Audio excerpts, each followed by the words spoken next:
Vous êtes-vous déjà demandé pourquoi de mauvaises choses arrivent aux bonnes personnes? C'est une question dérangeante, n'est-ce pas?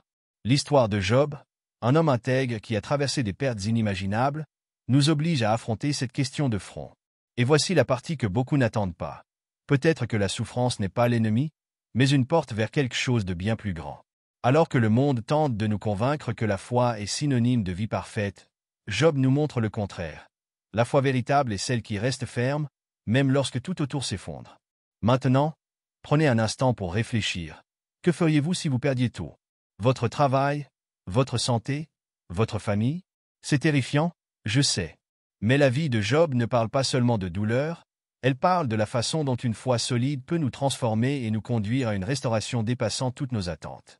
Il y a quelque chose d'incroyablement puissant dans le fait de comprendre qu'il y a un but, même dans les moments les plus sombres. Et ce voyage de foi et de connaissance pourrait changer radicalement votre manière de voir la vie. Si vous en avez assez des réponses superficielles et que vous voulez comprendre comment les plus grandes épreuves peuvent nous mener au plus grand triomphe, alors l'histoire de Job est pour vous. Mais attention, ce que vous découvrirez ici pourrait remettre en question tout ce que vous croyez sur la foi, la souffrance et la justice divine. Êtes-vous prêt pour cette transformation? L'histoire de Job. Il y a quelque chose de profondément intrigant dans l'histoire de Job, comme si chaque ligne était écrite pour nous faire réfléchir aux grandes questions de la vie. Job, un homme exemplaire, a vécu un parcours qui nous défie de comprendre les mystères de la souffrance humaine. Imaginez quelqu'un connu pour sa foi inébranlable, un pilier dans sa communauté, faisant face à des pertes inimaginables. Son histoire est une leçon de vie qui nous pousse à regarder au-delà de l'évidence. Qui ne s'est jamais demandé « Pourquoi cela m'arrive-t-il » La narration de Job commence avec cette provocation universelle. Job était admiré non seulement pour sa foi, mais aussi pour sa conduite irréprochable. Il suivait les voies du Seigneur avec sincérité, même face aux tempêtes, gardait sa confiance. Ce qui est curieux, c'est que son histoire nous invite à réfléchir à un paradoxe inconfortable, des gens bons confrontés à des épreuves. Voici une puissante leçon: la souffrance n'est pas toujours une punition, et le succès n'est pas forcément la preuve de la vertu. Avez-vous déjà pensé que parfois, ce que nous traversons pourrait préparer quelque chose de plus grand pour nous? La vie de Job est une invitation à naviguer dans des eaux turbulentes sans perdre le cap. Même dans ces moments de plus grande douleur, il reste un exemple de foi sincère. Cela ne signifie pas qu'il n'a pas douté ou posé de questions. Job a aussi crié au ciel à la recherche de réponses. Sa vulnérabilité nous rappelle que nous ne sommes pas seuls face à nos propres défis. Et c'est dans cette quête de sens qu'il ouvre la voie au chapitre suivant, le contexte qui façonne son histoire. Le contexte de Job. La terre dut été le foyer de Job, un homme dont la réputation dépassait les frontières. Riche, intègre et père d'une grande famille, il vivait entouré de prospérité et de respect. Imaginez une personne qui, aujourd'hui, serait perçue comme l'image du succès, des affaires florissantes, des enfants bien élevés et une spiritualité admirable. Job était cet exemple vivant de quelqu'un dont tout semblait parfaitement ordonné. Mais, comme la vie nous l'enseigne si souvent, tout ce qui brille n'est pas à l'abri des épreuves.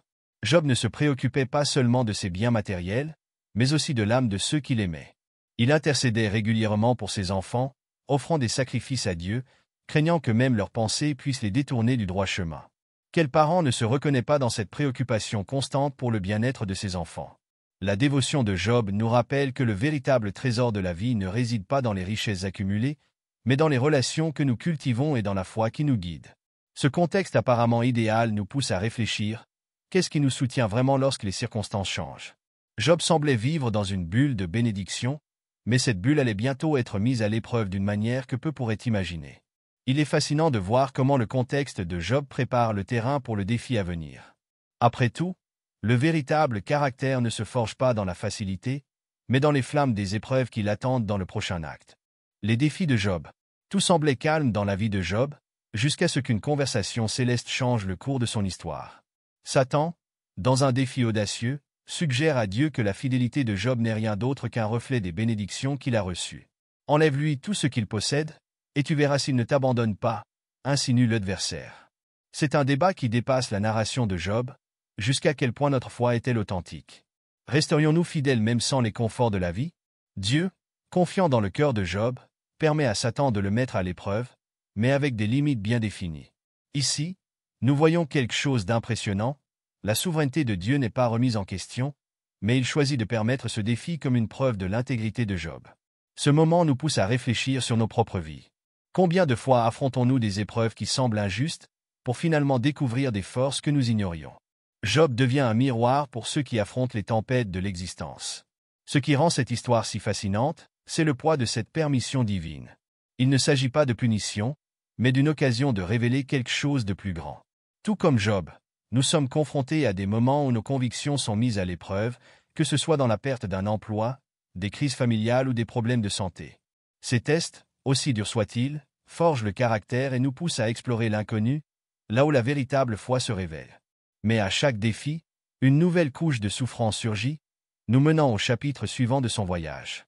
Des pertes dévastatrices. Que feriez-vous si, en un clin d'œil, tout ce que vous aimez le plus vous était enlevé?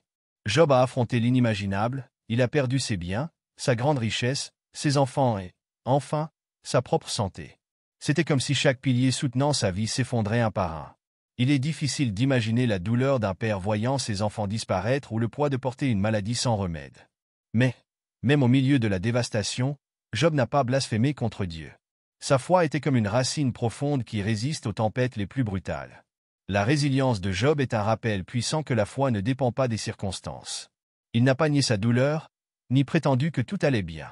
Job a déchiré ses vêtements, s'est lamenté, mais a quand même déclaré « L'Éternel a donné, l'Éternel a repris, que le nom de l'Éternel soit béni ».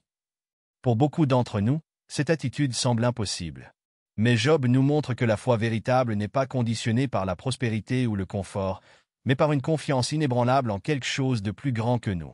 Cependant, la souffrance de Job ne passe pas inaperçue. Il devient une figure questionnante, un exemple de quelqu'un qui lutte pour trouver du sens au milieu du chaos. Il est naturel que, face à de telles pertes, nous cherchions des réponses. Pourquoi le juste souffre-t-il?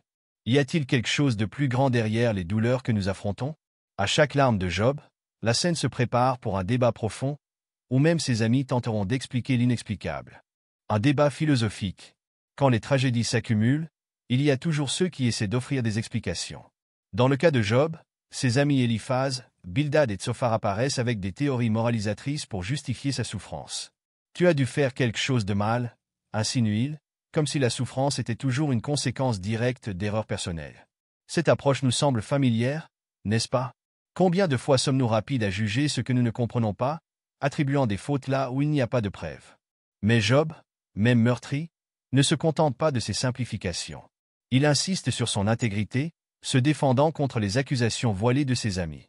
Job ne cherche pas à cacher ses douleurs ni à feindre une sainteté superficielle. Au contraire, il expose son angoisse, montrant qu'il est possible d'être intègre tout en questionnant l'existence elle-même.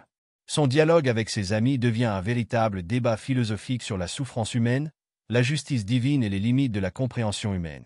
C'est une scène qui nous amène à réfléchir, jusqu'à quel point nos croyances sont-elles prêtes à affronter les complexités de la vie. Cet affrontement entre Job et ses amis résonne dans notre réalité. Dans les moments difficiles, nous entendons souvent des explications simplistes ou des phrases toutes faites qui ne rendent pas justice à la profondeur de notre douleur. L'histoire de Job nous enseigne qu'il n'y a pas toujours de réponse toute prête, et qu'il est acceptable de questionner et de chercher à comprendre. Cependant, c'est au milieu de ces questions que la scène est préparée pour une intervention bien plus grande, la voix de Dieu lui-même, qui apportera une nouvelle perspective. Une intervention divine.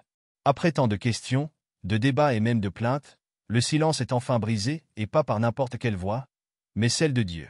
Avec un discours majestueux, il ne répond pas directement aux questions de Job, mais l'invite à contempler la grandeur de la création.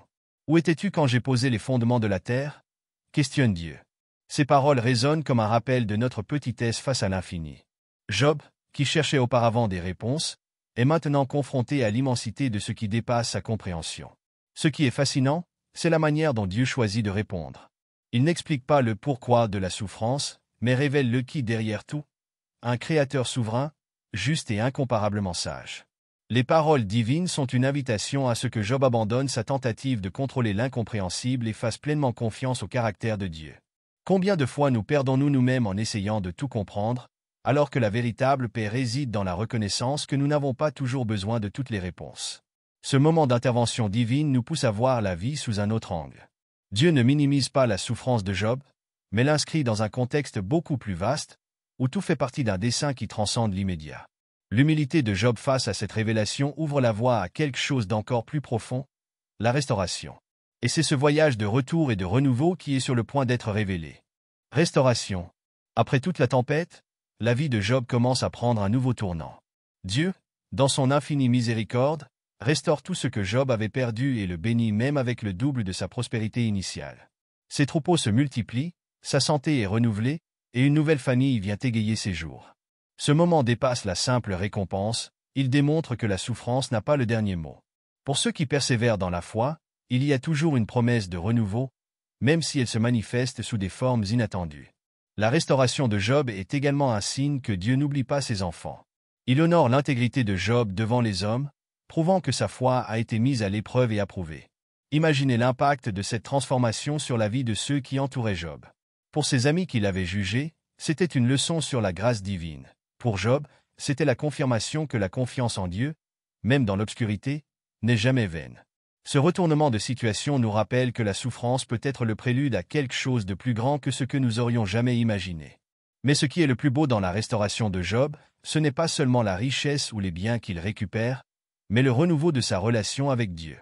Cette expérience l'amène à une foi encore plus profonde, basée non pas uniquement sur des bénédictions, mais sur une véritable compréhension du caractère divin.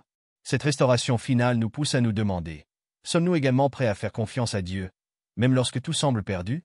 Job nous montre qu'au bout des épreuves, un nouveau commencement nous attend toujours. Et maintenant, après avoir découvert le parcours de Job, que ferez-vous de ce savoir? Continuerez-vous à chercher des réponses rapides à la souffrance, ou êtes-vous prêt à plonger plus profondément et à affronter les vraies questions qui comptent?